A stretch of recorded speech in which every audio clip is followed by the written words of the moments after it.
Africains, Africaines, bonjour. Ivoiriens, Ivoiriennes, bonjour. Chers tuteurs et chères tutrices, bonjour. Chers enfants capables de Côte d'Ivoire, d'Afrique, des Caraïbes et de partout dans le monde, bonjour. Nous sommes aujourd'hui samedi 26 février et j'ai envie de m'entretenir avec vous sur un certain nombre de choses. Il arrive des fois que je fais des publications, que je dis que je ne vais plus aborder tel sujet, mais on dirait que c'est plus fort que moi, il faut toujours que j'y revienne. J'aime beaucoup utiliser les animaux, j'aime beaucoup utiliser les faits naturels pour m'exprimer. Et donc, j'ai déjà utilisé ça il n'y a pas longtemps. Le coq, son rôle, c'est de chanter le matin. Mais il n'est pas le premier à se réveiller. Il y a d'autres animaux qui se lèvent bien avant lui. Et les femmes, généralement, ce sont elles qui se lèvent les premières. Mais il y en a qui se lèvent avant le coq. Et on a décidé que, la nature a décidé que c'est à partir du chant du coq qu'on considère que le jour s'est levé. C'est son rôle de chanter. Mais quand il chante, il y a deux animaux qui ne se lèvent pas. Quand il chante, il y a des femmes qui entendent mais qui ne se lèvent pas. Donc, les gens ne sont pas obligés de se lever quand le coq chante. Le coq, son rôle, c'est de chanter. Peu importe si on se lève ou pas. Et moi, je me considère comme étant un coq. Alors, je vais chanter aujourd'hui. Encore une fois, ça fait un moment que je fais un certain nombre de publications. Je vais chanter encore. Si mon chant n'est pas entendu, ça ne sera pas plus grave que ça. Mon rôle, c'est de chanter. Mais avant moi, il y a des gens qui se sont levés avant. Il y a des gens qui sont plus autorisés que moi pour dire que le jour s'est levé. Mais mon rôle, c'est de chanter. Alors, je vais chanter. Que celui qui a envie d'écouter mon chant, l'écoute et se lève. Que celui qui n'a pas envie d'écouter mon chant, reste couché. Je chanterai quand même. Parce que c'est mon rôle. J'ai fait des recherches. J'ai envie d'envoyer un message. Comme toujours, j'utilise soit des contes ou j'utilise les faits de la vie courante. Mais là, je vais me servir d'une histoire réelle. L'histoire de l'humanité. Je vais utiliser ça et après, vous allez comprendre pourquoi. Et j'ai fait mes recherches. J'ai pris des notes pour ne pas oublier, parce que j'ai fait vraiment la synthèse de ce que je vais vous raconter. Et pour ne pas oublier une miette, je préfère lire ce que j'ai écrit. Suite aux recherches que j'ai fait des recoupements et j'ai pris des notes. Je vais vous lire ça. Et puis après, on va aller là où je voudrais qu'on aille. Au lendemain de la Deuxième Guerre mondiale, en 1949, l'Allemagne sera divisée en deux parties. Il y aura d'un côté la République fédérale d'Allemagne à saveur américaine, anglaise et française, et de l'autre, la République démocratique d'Allemagne à relent soviétique. Cependant, pendant près de 10 ans, les Allemands de l'Est vont s'enfuir par millions vers l'Allemagne de l'Ouest, où la vie est beaucoup mieux. Ces deux pays, nés d'un seul, vont se regarder désormais comme des ennemis. Les autorités de l'Est vont à un moment donné se rendre compte de l'hémorragie. Ils vont subir un problème de main-d'œuvre, vu que les cerveaux s'enfuient vers l'Ouest voisin. Il faut trouver une solution. Sinon, bonjour la crise économique qui pointe son nez. L'Ouest va se développer rapidement, contrairement à son ex-frère. Peut-on dire ex-frère? Non, on ne dit pas ex-frère, il n'y a pas ancien frère. Mais des familles entières vont se retrouver du jour au lendemain, des gens de pays différents. Certains ne se verront plus jamais. Tout ça pour la politique et les intérêts géopolitiques. Les Allemands de l'Est vont considérer ceux de l'Ouest comme clandestins quand ils vont se retrouver de l'autre côté. Il faudra donc avoir des permissions ou des papiers pour passer de l'un à l'autre côté. Mais le côté le plus sévère était celui de l'Est. Pendant donc près de 30 ans, ce sera comme ça. Même territoire, mais désormais étrangers l'un ou l'autre. Cette fuite massive donc de cerveau vers l'Ouest va déranger sérieusement les dirigeants de l'Est.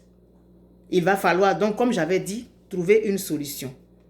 Il faut préciser que la ville de Berlin, démilitarisée, permettait cet exode massif vers l'ouest car les conditions étaient plus souples dans la ville. Il faut donc empêcher cela. C'est pourquoi, dans la nuit du 12 au 13 août 1961, un mur sera érigé en pleine ville de Berlin. Il y aura donc désormais l'Allemagne de l'Est et l'Allemagne de l'Ouest, mais il y aura aussi Berlin-Est et Berlin-Ouest. Cela va commencer par des barbelés dans cette nuit-là et la mobilisation de près de 15 000 militaires côté Est pour barrer toutes les voies. Des maçons vont être appelés en renfort. Tout ce qui est porte, fenêtre, balcon donnant sur l'Ouest sera fermé par du ciment. Plus de passoires, plus de passages, fini, terminé, basta.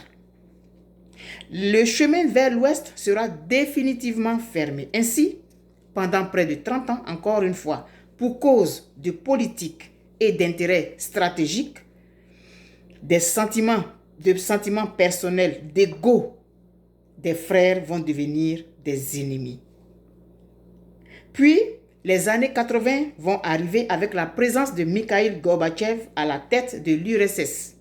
Il va impacter la zone et va décrisper l'atmosphère. Les pays aux alentours vont réclamer et obtenir leurs indépendances. Ainsi, l'Union des républiques socialistes soviétiques va commencer à s'émietter.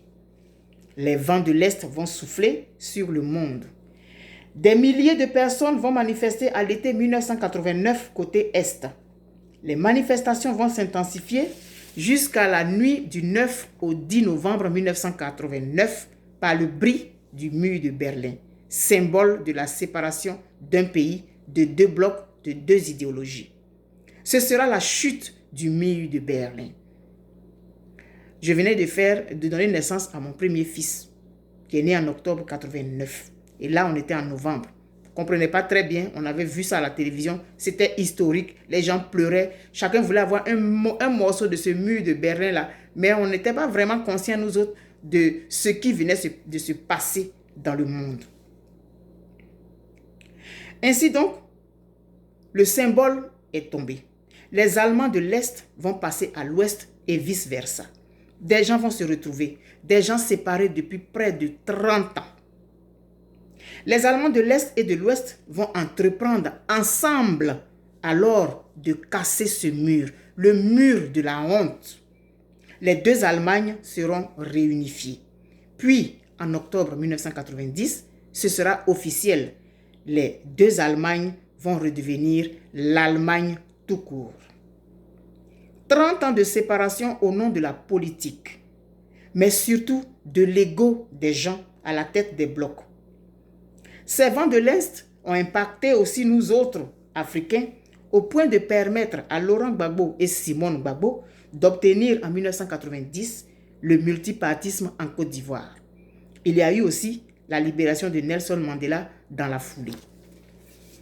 En juillet 1990, lors de la Coupe du Monde en Italie, l'Allemagne de l'Ouest a remporté la Coupe du Monde, mais c'était la fête des deux Allemagnes réunifiées. C'était tout un symbole. Ils ont réussi à gagner la Coupe du Monde après la réunification de leur pays. C'est un message qui est envoyé à l'univers. Nous sommes aujourd'hui 26 février 2022 et depuis un moment, je fais un certain nombre de publications. Près de 30 ans, un pays a été divisé par la politique. Un mur a été construit. Des kilomètres et des kilomètres, des centaines de kilomètres de murs ont été construits. Des gens sont devenus du jour au lendemain des ennemis. Le 17 juin 2021, le président Gbagbo est rentré en Côte d'Ivoire après 10 années de déportation. Ce que nous avons vu à l'aéroport a choqué tout le monde. J'ai été choqué aussi comme tout le monde. Et depuis, on a observé un certain nombre de choses. Le président Gbagbo a créé son parti politique qui est le PPACI. Madame Simone Gbagbo a aujourd'hui le mouvement des générations capables. Et puis chacun, ça va de son côté, ça s'affronte ça dit des choses sur les réseaux sociaux, ça rentre dans les caleçons, ça rentre dans les soutiens, ça rentre dans les jupes, dans les pantalons, dans les pagnes. Est-ce qu'on n'a pas honte de ça? On n'a pas honte du spectacle que nous offrons au monde? Que nous venions, qu'on soit simoniste ou gbagboïste, qu'on vienne sur la toile répandre des choses qui ne nous concernent vraiment pas. Est-ce que nous n'en avons pas honte? Aujourd'hui, je vais lancer mon chant. Je suis un coq. Mon rôle, c'est de chanter. Et je vais chanter. Je vais essayer de transposer ce qui s'est passé en Allemagne là, dans notre situation. Aujourd'hui, des anciens frères, des anciennes sœurs. Est-ce qu'on peut dire anciens frères? Est-ce qu'on peut dire anciennes sœurs? Non. Des gens qui avaient à un moment donné la même idéologie ont construit un mur entre eux. Pour Berlin encore, on voyait c'était matérialisé. Mais il n'y a pas de mur. Il y a un mur d'ego, un mur de moi qui aujourd'hui sépare Simone de Laurent. Moi, je parle de remettre ces deux ensemble. Je ne parle pas de couple. Je ne parle pas de matelas, je ne parle pas de drap. Non. C'est un couple idéologique, c'est un couple politique. Je mets les pieds dans le plat.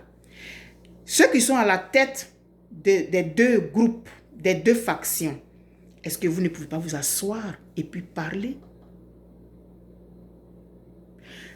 Aujourd'hui, il y a des gens qui disent qu'ils ne comprennent pas que je dise que moi je souhaiterais que le président Gbagbo et Madame Gbagbo se remettent ensemble.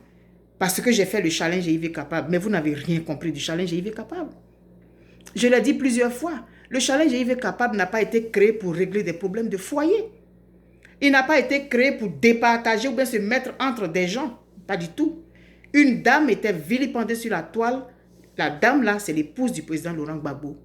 Alors, le challenge a été lancé pour la rehausser, pour la réhabiliter. Ce n'était pas pour aller régler des problèmes de foyer, pour aller signer l'acte de divorce de Laurent et Simone, pour aller signer l'acte de je ne sais pas quoi, de quoi. Non, vous n'avez pas compris le sens de ce challenge. Qu'on soit simoniste, qu'on soit gbagboïste, vous n'avez pas compris le sens de ce challenge. J'ai jamais été contre le président Laurent Gbagbo. Pas du tout. Ce couple-là, c'est un couple qui m'a impacté. Et des milliers de personnes aujourd'hui sont déboussolées parce que ce couple n'est pas ensemble, mais c'est sur le plan politique. Est-ce que vous pensez que ces deux-là, à leur âge aujourd'hui, là, s'ils se remettent ensemble, c'est pour aller faire cric-crac sous le drap, dans leur chambre? Ils ont dépassé ce stade-là. À qui ça profite aujourd'hui que Mme Gbagbo soit d'un côté et que M. Gbagbo soit de l'autre? Regardez aujourd'hui la politique en Côte d'Ivoire. Regardez l'état de notre pays. Qui peut parler? Donc, les différents états-majors, au lieu de continuer avec la hache de guerre, asseyez-vous, réfléchissez à la Côte d'Ivoire, parce que c'est la Côte d'Ivoire qu'il faut voir. Moi, c'est la Côte d'Ivoire que je regarde. C'est un couple politique, c'est une bombe politique, ces deux-là. Aujourd'hui, chacun de son côté, mais chacun n'est pas fort. Il faut qu'on arrête de se blaguer. Chacun n'est pas fort de là où il est, parce qu'ils ont été créés pour être ensemble, pour mener un combat pour le pays. Et si on regardait le pays, et si on regardait la Côte d'Ivoire, qui a intérêt à ce qu'aujourd'hui Simone aille de son côté et que le président Gbagbo aille de son côté? Vous qui dites que vous avez aimé le président Gbagbo Laurent pour son idéologie, quand vous le regardez aujourd'hui, là, il ressemble à Gbagbo que vous avez connu là. Réfléchissez un peu s'il vous plaît. Quel intérêt vous avez aujourd'hui, vous qui vous dites pro-Gbagbo, de crucifier Simone? Quel intérêt vous avez, vous qui êtes les pro-Simone aujourd'hui, de crucifier le président Gbagbo?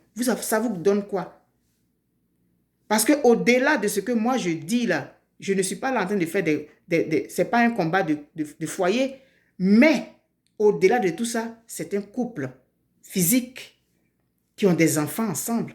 Donc quand vous faites ces combats-là, vous mettez les enfants là où? C'est des adultes. C'est des adultes qui ont des enfants aussi. Donc ils sont les parents de jumelles, ils sont les grands-parents de mêmes petits-enfants. Ça veut dire qu'on laisse la politique et puis on va sur ce terrain-là. Qu'est-ce que vous avez à vous immiscer comme ça, à prendre position, à insulter Simone ou à insulter Laurent? Mais et leurs enfants, vous voulez que les enfants fassent quoi dans tout ça? Vous voulez que les enfants choisissent entre les deux? Puisque vous dites que vous avez choisi. Moi, je ne choisis pas entre les deux. C'est la Côte d'Ivoire que j'ai choisi. Et je sais que ces deux-là ont une vision ensemble. Si chacun va avec sa vision d'un côté, cette vision de la Côte d'Ivoire ne va pas s'accomplir. Une cola, c'est deux moitiés ensemble. Ce n'est pas une moitié de cola. Donc, moi, je lance cet appel-là aujourd'hui et je mets les pieds dans le plat. Des milliers de personnes ont envie de voir ces deux-là mener la vision qu'ils ont pour la Côte d'Ivoire là, ensemble sur le plan politique. Si les Allemands se sont remis là, ce n'est pas ça là qui va changer, on ne peut pas faire. De 1949 que l'Allemagne a été divisée en deux territoires distincts. Et en 1961, un mur a été construit pour les séparer. En 89, ils ont cassé ce mur. Ce n'est pas nous à faire de 17 juin là. Ça ne fait même pas un an. On ne peut pas s'asseoir pour parler. 30 ans, près de 30 ans. Donc, il y a des gens qui sont nés en Allemagne en 1961. Ils avaient près de 30 ans quand le mur a été cassé. Donc, eux, ils n'ont même pas vu l'époque de l'Allemagne réunifiée. Et il y en a qui sont nés aujourd'hui, qui sont nés à partir de 89, comme je dis, mon fils est né. Eux, ils connaissent l'Allemagne réunifiée. Donc, on va leur parler de l'Allemagne séparée, là, ils ne sauront même pas c'est quoi. Près de 30 ans, les gens se sont séparés. Ils ont tué même d'autres. Ceux qui voulaient fuir, quand on les prenait à la frontière, on les tuait. Des gens ont été emprisonnés, des milliers de personnes ont été emprisonnées. Ceux qui voulaient fuir pour aller à l'ouest. Aujourd'hui, l'Allemagne est réunifiée. C'est ce que nous, on ne peut pas faire. C'est ce que la Côte d'Ivoire ne peut pas faire. Il n'y a pas de personnes assez sages et assez âgées en Côte d'Ivoire pour faire asseoir les deux factions là, pour faire asseoir les deux personnes là, et puis parler pour la Côte d'Ivoire. Il n'y en a pas, ça n'existe pas. Moi, je suis trop petite. Laurent et puis Simone, ils peuvent me mettre au monde. Je ne peux pas leur parler comme si je parle à des gens dont je suis plus âgé. Même les gens dont je suis plus âgé, là, je leur parle avec respect, à plus forte raison. Je ne m'adresse pas à eux, hein. Je m'adresse à leur bataillon là, qui ne veulent rien comprendre, qui sont prêts à découdre. C'est-à-dire que toi, tu as fait pagne et il est capable, tu ne dois pas parler avec quelqu'un qui dit qu'il est gbagbo. C'est que tu es traite, tu veux tuer Simone. Essayons de lever un peu le niveau du débat, s'il vous plaît, frères et sœurs. Et pensons à la Côte d'Ivoire.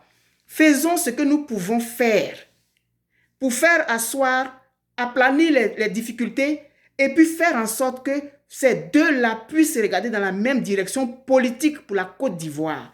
C'est quoi qu'on n'a jamais vu dans ce monde? C'est quoi on n'a jamais vu dans ce monde qu'on ne peut pas régler? C'est quoi on n'a jamais vu dans ce monde on ne peut pas s'asseoir pour dire bon, on a fait, on a dit, on a oui, moi ça là, ça m'a fait mal, oui. Mais et la Côte d'Ivoire? Parce que les deux groupes là, je ne parle pas de Simone ni de Laurent, hein, mais les états-majors là, c'est eux qui mettent le feu aux poudres. Les deux là, ils n'ont encore rien dit. Le président Gbagbo, il sort, il fait des déclarations. Quand il fait une déclaration, bouh, ça rue dans les brancards, ça crie à gauche et à droite. C'est Laurent Gbagbo que vous connaissez là, qui est là. Quel intérêt nous avons aujourd'hui à regarder ces deux-là aller en rang dispersé? C'est qui va perdre? C'est la Côte d'Ivoire. Donc, nos générations, nos enfants, nos petits-enfants qui viennent là, c'est eux qui vont en pâtir. Faisons en sorte pour que ces deux-là se mettent ensemble, pour que la vision qu'ils avaient pour la Côte d'Ivoire, elle s'accomplisse. Une moitié de cola n'est pas une cola. J'ai fait ma vidéo. Je lance mon pollen dans l'air. Si ça tombe dans la bonne terre, ça va fleurir. Si ça tombe dans la mauvaise terre, ça va sécher. Je lance mon chant du coq. Je prends mes responsabilités de citoyenne aujourd'hui et puis je viens, je pars. Celui qui veut interpréter ça comme il veut, libre à lui.